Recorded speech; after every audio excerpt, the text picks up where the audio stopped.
आपके बीच एक और बड़ी खबर आपको बता दें, राजा मर्डर केस में शिलांग से यह बड़ी खबर निकलकर सामने आई है। आकाश और आनंद ने हत्या की बात कबूलने से इनकार कर दिया है। आरोपी हैं आकाश और आनंद भी इस केस में शिलांग कोर्ट में जज के सामने कहा, हमें फंसाया गया है। राजा मर्डर केस में शिलांग से इस वक्त की बड़ी खबर आपको बता दें।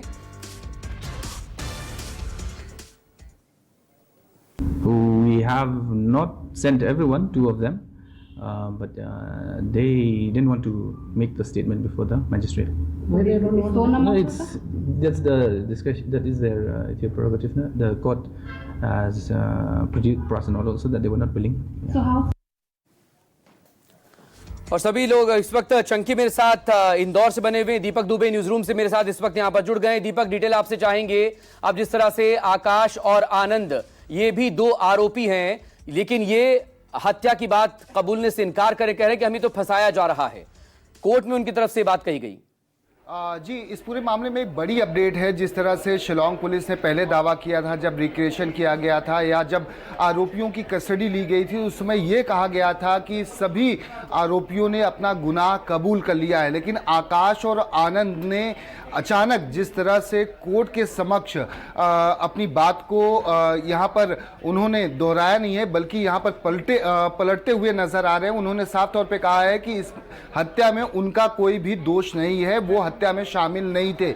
लेकिन एसपी शिलांग विवेक की अगर मानी जाए तो विकास हो, आकाश हो या फिर आनंद हो, सभी लोग वहां पर मौजूद थे और इसके साथ साथ सोनम भी वहां पर मौजूद थी जब इस हत्याकांड को अंजाम दिया गया था।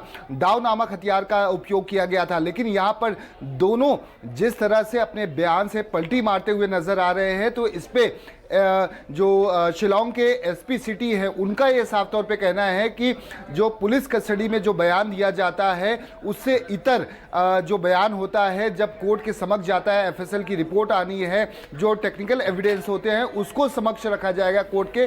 और इस पूरे बिना पर इन सभी आरोपियों को कहीं ना कहीं जहां पर ये गुनाह जिस तरह से दाखिल हुआ है उस तक पहुंचाने की कोशिश की जाएगी। लेकिन जिस तरह का बयान सामने आया है, ऐसे में साफ तौर पर एसपी शिलांग का जो बयान था उससे कहीं इतर इन दोनों का बयान सामने आया। आखिर इसके पीछे की वजह क्या है, ये देखना है, महत्वपूर्ण होगा।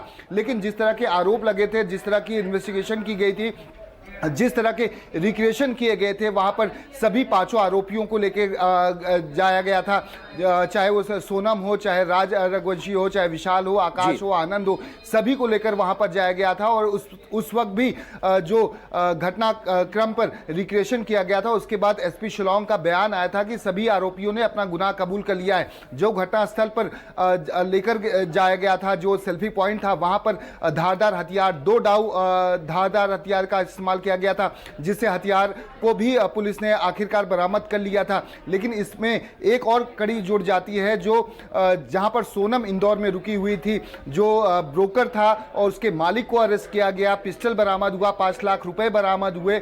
इसमें तंत्र मंत्र की बात सामने आ रही है, क्योंकि आप देखें जो 11 मई की शादी हुई, 14 मई को सोनम और राज निकल जाते हैं उज्जैन के लिए, वहां पर जाकर एक शादी अटेंड करते हैं। लेकिन यहां पर मां का आरोप यह है कि वहां पर तंत्र मंत्र कराया गया था। इसके पीछे की वजह क्या है, यह भी पुलिस की तफ्तीश में सामने आने वाला बाकी है और ऐसे में देखना होगा कि क्या कुछ सामने निकल कर आता है। लेकिन जिस तरह की तफ्तीश हो रही है, ऐसे में दो आरोपियों के बयान में कहीं ना कहीं विरोधाभास नजर आ रहा है। यह देखना महत्वपूर्ण होगा कि पुलिस ने किस तरह की इन्वेस्टिगेशन की हुई है और किस तरह के बयान सामने आए, क्योंकि पुलिस ने पहले ये कहा हुआ था कि सभी आरोपियों ने अपना बयान। और ये दोनों बने रहेगा दीपक, लगातार हम आपसे बात करते रहेंगे। लेकिन जो दोनों खुद को कह रहे हैं फंसाने की बात, वो